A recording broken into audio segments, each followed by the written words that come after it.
Et bonjour à tous, ravi de vous retrouver sur la chaîne du Stradist pour une nouvelle update sur le BTC. Alors merci à tous ceux qui ont liké la dernière vidéo et à tous les nouveaux abonnés, bienvenue. Je rappelle également que je fais partie d'une communauté, les cryptologiques, donc n'hésitez pas à venir nous rejoindre, vous trouverez tous les liens dans la description de la vidéo. Le lien Discord, le lien Twitch, YouTube, Twitter et compagnie.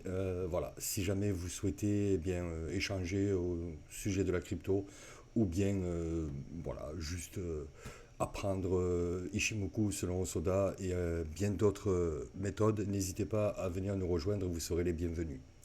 Alors, ça va être encore très rapide aujourd'hui, hein, bien évidemment. Donc, pour tous ceux qui n'ont pas vu les deux dernières vidéos, voilà les fluctuations et les scénarios qu'on regarde en weekly. Nous avons cette fluctuation-là baissière qui pourrait nous amener aux 10 000 voire 2200. Et à l'intérieur de cette fluctuation, nous avons celle-là qui pourrait éventuellement créer un rebond technique qui pourrait nous ramener aux 24 voire 25 700. Voilà, ça c'est pour les grandes lignes sur le weekly. On va pas trop s'attarder dessus. On va aller en daily tout de suite.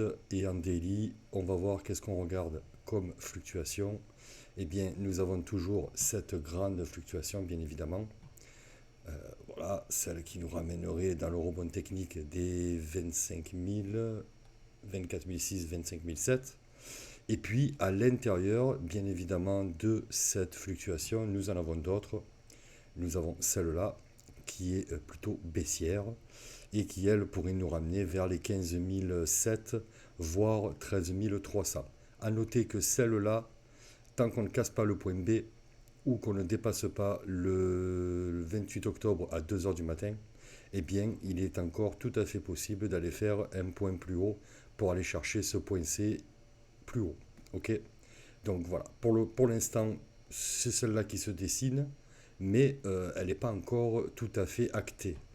À l'intérieur de celle-là, nous en avons à nouveau une autre qui est ici. Et celle-là, qui est plus proche du mouvement, donc, hein, nous ramènerait rebond technique 20 004, 20 500 à plus court terme. Ok. Et voilà, donc c'est celle-là là, qu'il va falloir surveiller dans les prochains jours, prochaines heures, prochains jours. Ainsi que les lignes de l'Ishimoku nous dit que nous avons un Kumo qui est plutôt baissier, donc nous avons toujours un momentum qui est plutôt baissier, une Shinku qui est en train de batailler à l'intérieur de ses prix, et puis un Kinkoyo qui a croisé la baisse, et pour le moment, on voit bien qu'il y a zéro volatilité, hein, et on est vraiment, vraiment plat. Voilà, là on est vraiment, vraiment plat. On pourrait s'attendre à un move dans les prochains jours, voire semaine prochaine. Mais pour l'instant, voilà, c'est le constat, on est plutôt plat et c'est cette fluctuation-là qu'on va plutôt surveiller. Pour pouvoir voir ça, il va falloir qu'on zoome en 4 heures et essayer de déterminer qu'est-ce que le mouvement pourrait éventuellement vouloir faire. Alors ça, c'est la fluctuation que nous avions vue en daily. Et à l'intérieur de cette fluctuation daily, toujours le même principe, hein, principe de la fractalité du marché, nous en avons d'autres qui se sont dessinées. Donc nous avons celle-là, bien évidemment. Ok, celle-là, elle n'est toujours pas. On est sur le même principe que la daily de tout à l'heure. Tant qu'on ne dépasse pas ici le 22 octobre, 6 heures du matin, ou qu'on ne casse pas le point B des 18 201, eh bien, nous pouvons encore aller chercher un point C plus haut. Cela dit, on voit qu'on a fait quand même une target P. Ici, on est venu mécher sur la target P à 18 700, combien 18 650 pour une target à 18 713. Et puis nous avons été, il y a eu une réaction, le prix a été rejeté ici. Voilà, donc ça aussi, il va falloir qu'on le surveille. Et puis, à l'intérieur de cette fluctuation, nous en avons une autre ici, qui est, encore une fois, plus proche du prix, hein. À chaque fois, on va vers les fluctuations, on est plus proche du prix pour, euh, pour vraiment être dans l'instant. Et là, on voit que ben, sur cette vague 3 ici baissière, nous avons fait la target N à 18 729. Elle a été prévue à 18 729 et nous sommes venus à 18 650. Et bien, jusqu'à 10 heures du matin, le 22 octobre, on peut encore accélérer et encore peut-être aller chercher plus bas, voir la target V à 18 200 ou la target E à 17 998, voire 18 000 quoi. Si ça devait en rester là, c'est-à-dire si le point D devait être ici et définitif, eh bien on pourrait s'attendre à avoir une vague de retracement, ici, un rebond, qui pourrait nous ramener à son prix donc d'équilibre de cette fluctuation-là, des 19 200 au 19 340. Voilà, et en fait ça correspond à quoi? Ben, ça correspond tout simplement au milieu du range qu'on avait identifié, hein. Donc voilà, ça c'est le range 4 heures, et le Bitcoin va de la borne basse à la borne haute, et puis là on voit qu'il est en train d'osciller autour du centre.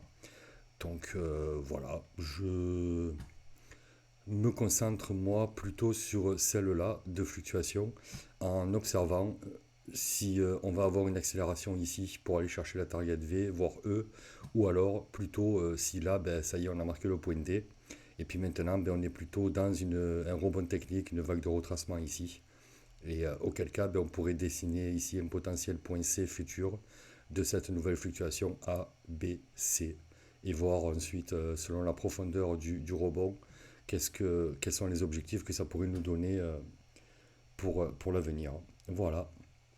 Ici, nous avons également l'OV2 qui s'est dessiné à l'intérieur de cette OV1, hein. Donc ici, vous avez la ABCD qui est venue faire la target N. Et à l'intérieur de cette fluctuation, nous en avons une autre ici qui peut aller rechercher éventuellement l'ASM, voire la S, entre 19 178, 180 et 19 380. Et en fait, ben, on voit bien que ici, le retour à l'équilibre de la target N correspond en tout point entre les deux targets S et SM. Donc là, on a une convergence. Et en même temps, c'est le milieu du range. Donc, bon, moi, je favoriserais plutôt ici le rebond technique pour aller chercher dans les heures, voire ce week-end, pour aller récupérer les 19 260, voire 19 340. Voilà, je pense que j'ai tout dit. J'espère que cette vidéo vous a plu. Si c'est le cas, n'hésitez pas à la liker, à la partager et à vous abonner si ce n'est pas déjà fait. Ça peut donner un petit coup de pouce et c'est toujours agréable d'avoir du soutien. Si vous avez des commentaires, n'hésitez pas à les laisser également en commentaire. Je les lirai et j'y répondrai du mieux que je peux. Et puis sur ce, ben moi je vous souhaite une bonne journée ou une bonne soirée. Et puis je vous dis certainement à demain pour une nouvelle update. Merci, ciao ciao.